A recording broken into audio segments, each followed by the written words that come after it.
From the Instagram account of New York Magazine, or NY Mag, they say, the afterlife of Donald Trump. At home at Mar-a-Lago, the presidential hopeful contemplates miracles, his campaign, and his formidable new opponent. And yeah, I guess if you want to talk about miracles, maybe one wish would be that the mainstream media finally, for once in their lives, would tell the truth, but that's probably not going to happen.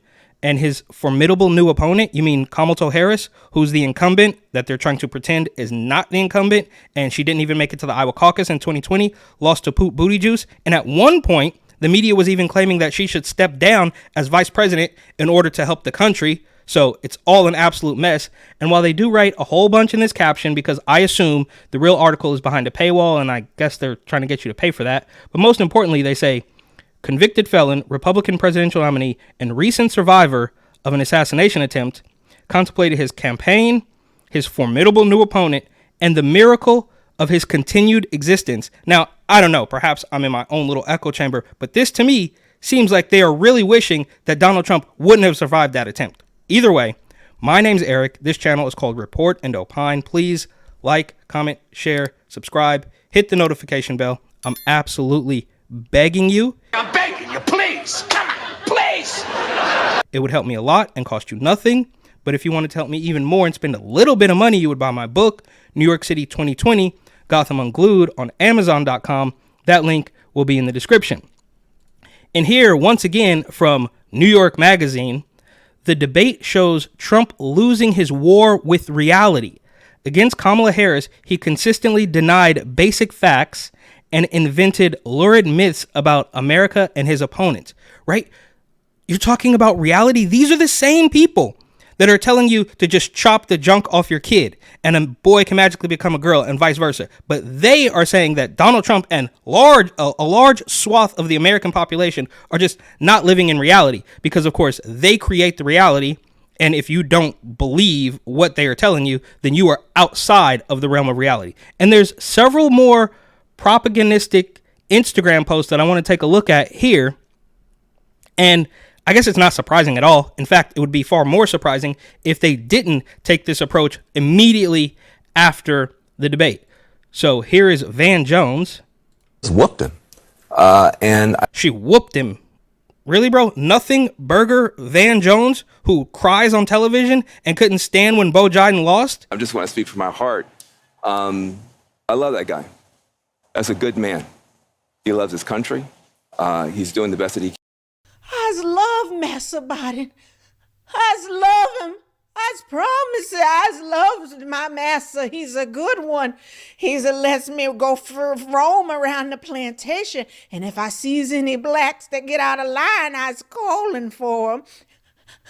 I loves Master Biden. Is now pretending that Kamala Harris whooped him, and we're all just supposed to forget how terrible she was for at least 3.5 years, but I'm sure much longer. I think that there's been a desire, in good fiction, there's like wish fulfillment. Like, you watch a movie because you want something to happen, like some great romance. People have wanted to see somebody put this bully in his place. And people have watched contender after contender fail to put him in his place. That's because people actually like him. It's only you guys in the mainstream media. I mean, they've lost the weirdo blue-green hair lefties because of this Israel-Palestine thing. They obviously don't have anybody on the right. Well, Liz Cheney, Dick Cheney, or whatever, they come out and say, we're voting for Kamala Harris. Sure, bro. But the thing is, they can't even fathom the idea that some people like him, and you keep talking about putting him in his place, right? I mean, this is just ridiculous. You were made famous by claiming that the entire Russia collusion was a nothing burger. Hey, man. The Russia thing is just a big nothing burger. Really? You don't think that, There's nothing there you can do. She got up there and she put him in his place. She baited him and then she spanked him. She baited him and then she spanked him. And not only did she pass the commander-in-chief's test, he failed it. He failed it. Do you want this guy? It's absolutely not true, right? There was one point where they asked her, oh, is the economy better now? Or was it better 4 years ago? And then she goes on some tangent about how she was a middle-class kid. When it comes to the economy, do you believe Americans are better off than they were 4 years ago? So I was raised as a middle-class kid. And I am actually the only person on this stage who has a plan that is about lifting up the middle class and working people of America. I believe in the ambition, the aspirations, the dreams of the American people. But I think also she was speaking for the people. False. She really was speaking for the people. I think the right wing may not see it, but she kept coming back to a middle class background. He kept talking about himself and himself. He went down every rabbit hole imaginable. Kamala Harris did something great for every parent in America. She put the bully in his place. She just... And quite clearly, this, you can talk about the 3-on-1 debate memes or the, Haitian migrants eating pets memes and all that stuff. But it's quite clear that this is no longer about, who has the best policy platform and who is going to, speak well. This is far past that. This is only a test to see how strong the media actually is. And here's Anna Navarro.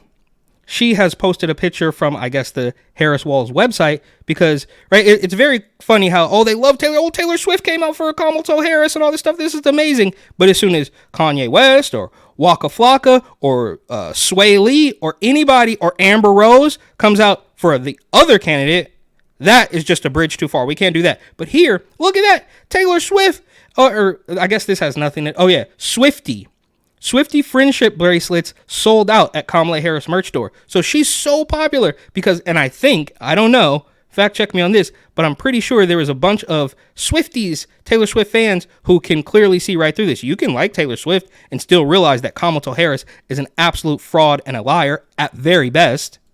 And here from PolitiFact, fact checking the first Harris-Trump presidential debate. So, pants on fire, Donald Trump, that's pants on fire. And look, I don't know, I'm not in Columbus, Ohio, I don't know exactly how that's going, but I'm pretty sure there is firsthand testimony of some pretty gnarly things going on there. And so what's the difference between pants on fire, that's a super big Donald Trump lie, but then Kamala Harris, Donald Trump left us the worst unemployment since the Great Depression, and that's also false. And here's one more. Of course, this is going to lean heavily into President Trump. He's a liar. Meanwhile, it's like, lady, you have completely lied about everything. You do the voice switch ups, which I don't really care about, but it shows, an extreme lack of authenticity. And you keep talking about how you repeat these quote unquote debunked hoaxes. Fine, people on both sides, bloodbath. We all know that's not true. And they just keep going with it. And she knows she's not going to have to answer for it because the media is on her side. So this is false, not pants on fire. But the governor before, he said the baby will be born and we will decide what to do with it. Yes. If a mother is in labor, I can tell you exactly what would happen. The infant would be delivered. The infant would be kept comfortable. The infant would be resuscitated if that's what the mother and the family desired. And then a discussion would ensue between the physicians and the mother. And I remember watching this part, and I think he said West Virginia. And a part of me knew that they were going to claim that was a lie, even though he clearly meant Virginia, but said West Virginia, and then later corrected himself, I believe. And here's, Kamala Harris, this is true. When he was president, Trump invited the Taliban to Camp David. Okay, I don't know anything about that, but you're not going to tell me. You're the one that was, bailing out rioters and claiming that the ICE is the same thing as the KKK. And of course, all those positions have switched, and she barely had to answer for that at all because obviously, and ABC, for the record, ABC is, I could argue, one of the worst organizations. Obviously, they have that weirdo Epstein Disney connection. But when you look at some of their local reporters who are clearly weirdo LGBTQ, BBQ, CIA plus agenda driven reporters, right? It's nonstop.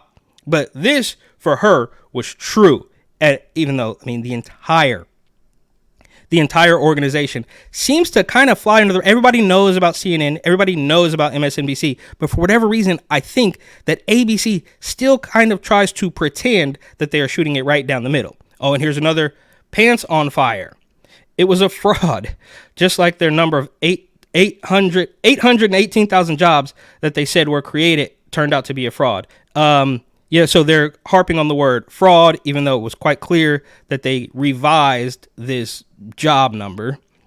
And then, half true, right? And I can only assume that if anything were, any fact check on Trump would be half false rather than half true, even though it's the same. Economists have said that the Trump sales tax would actually result for middle-class families in about $4,000 more a year because of his policies and his ideas about what should be the backs of middle-class people paying tax cuts for billionaires. I don't even know what that's supposed to mean. Sounds like word salad. And here is another fact check. This one from USA Today. They say, oh, this is false. Inflation was at 21% under Biden. No, that's false. It's good. You're doing good. I don't know what the actual number is, but it's clear you can live your life and know that things are far worse under the Biden-Harris regime. And they can tell you same thing's happening in Oakland. Oh, crime is actually down.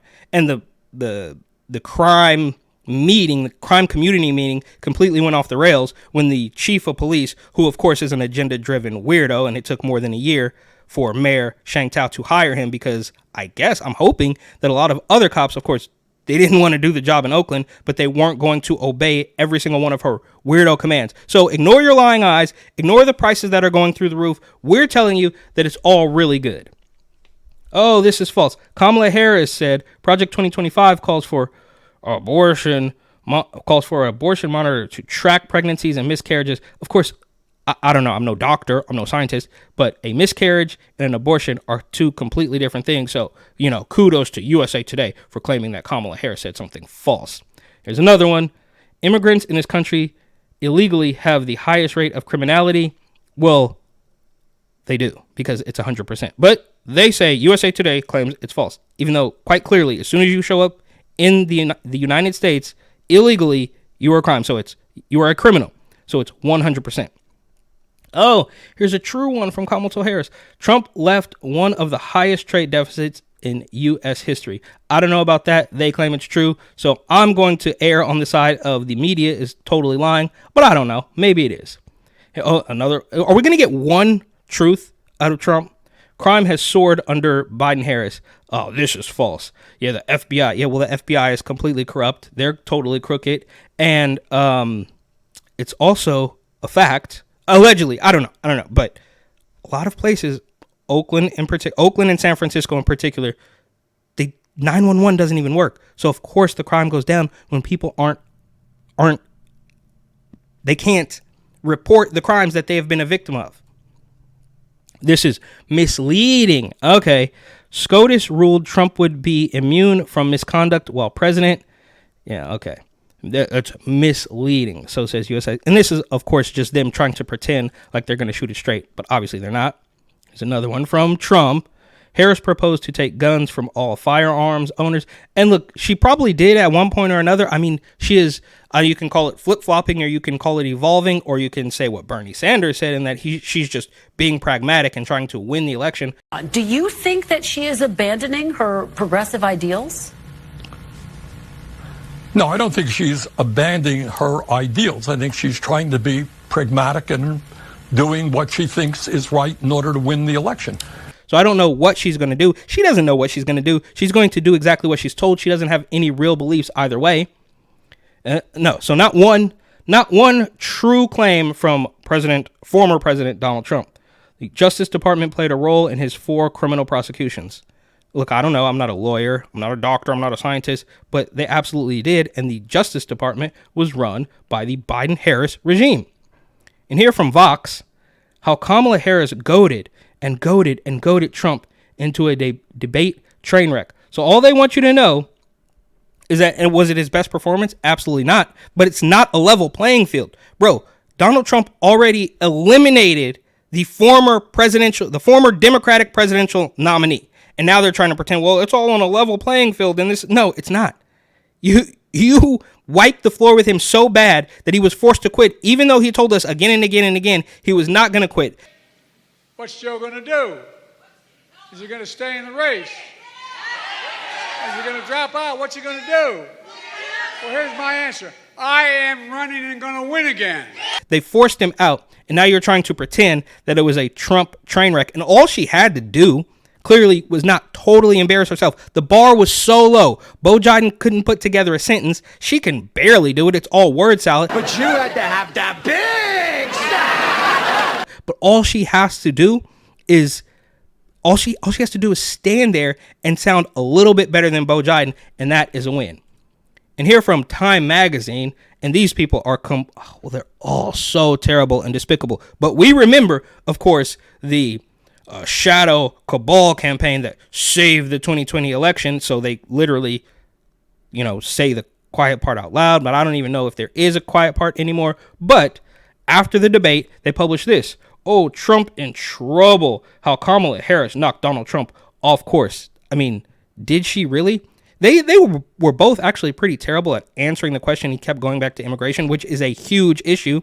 And she has been on record several times claiming that we're not going to treat them as criminals. They're not criminals. It is wrong to somehow suggest that an undocumented immigrant is a criminal. Being an undocumented immigrant is not a crime. I know what a crime looks like. An undocumented immigrant is not a criminal. An undocumented immigrant is not a criminal. An undocumented immigrant is not a criminal. An undocumented immigrant is not a criminal. An undocumented immigrant is not a criminal. An undocumented immigrant is not a criminal. An undocumented immigrant is not a criminal. An undocumented immigrant is not a criminal. An undocumented immigrant is not a criminal. An undocumented immigrant is not a criminal. An undocumented immigrant is not a criminal. An undocumented immigrant is not a criminal, and we have to correct course in this conversation. We're not going to treat people who are undocumented across the border as criminals. That's correct. So this is not a level playing field, right? And obviously, ABC, those two debate moderators, are clearly puppets for the Democratic regime. But it's strange how Time Magazine wants you to believe, I guess it's not strange at all, sorry, take that back, it's completely predictable that Donald Trump lost big time. If anything, it was a tie, but that still gives Trump the victory because he already took out one of your top guys. And then, he took out Beau Biden in the debate, and then they took a shot at him, and then Beau Biden quit. I mean, it's completely despicable. And here from the SF Gate, Trump tried to zing Harris with her iconic 2020 line. It didn't work. She was big on defund the police. In Minnesota, she went out. Wait a minute. I'm talking now. If you don't mind, please. Does that sound familiar? The people, the carbon-based life forms at the SF Gate didn't like that joke, but I bet you anything they loved it when Kamala Harris said it. And here from The Economist, Kamala Harris made Donald Trump look out of his depth. Read why it was successful. It was successful. It was successful for the vice president. Kamala Harris baited hook after hook for Donald Trump over the course of their 90-minute debate, and each time he lunged for it. For most of the debate, the vice president made herself appear the challenger while Donald Trump became the beleaguered incumbent with a record to defend, which is true. They have somehow magically pretended that Kamala Harris is not the incumbent, but he did come back at the end and say, well, you're claiming you're going to do all this when you get elected, but you could literally start it right now. And here from Breitbart, one of the very few Kamala Harris fact checks, Kamala Harris falsely claims she never called to ban fracking. And I think she did. I think it's we can watch it. We can see it in 4K. She wants to ban fracking. There's no question I'm in favor of banning fracking. So, yeah. She doesn't like plastic straws, but wants to do more for the environment. It's all a complete mess. But clearly, at that point in time, she was playing to the hard far left. And now, I guess, if we were in a rational, sane world, it would be common sense. It would be a no-brainer. All you would have to do is run back the tape. But since we are in this completely dystopian world where people can't remember anything that happened more than 48 hours ago, we all remember when, I'm not going to take a Trump vaccine. If the Trump administration approves a vaccine before or after the election, should Americans take it, and would you take it? If the public health professionals, if Dr. Fauci, if the doctors tell us that we should take it, I'll be the first in line to take it. Absolutely. But if Donald Trump tells us that we should take it, I'm not taking it. 6 months later, it was totally mandatory. So she defends all these positions that she had, or I guess she, discounts some of the positions that she had. What was the main one? Was it the fracking thing? There were several several positions that she took that she says, oh, well, my values haven't changed, but my policies have changed. And if we were anywhere remotely close to a world of sane, rational thinking, this wouldn't even be a case. But this, of course, is just Donald Trump versus the mainstream media, and Kamala Harris happens to be there as the puppet for the regime.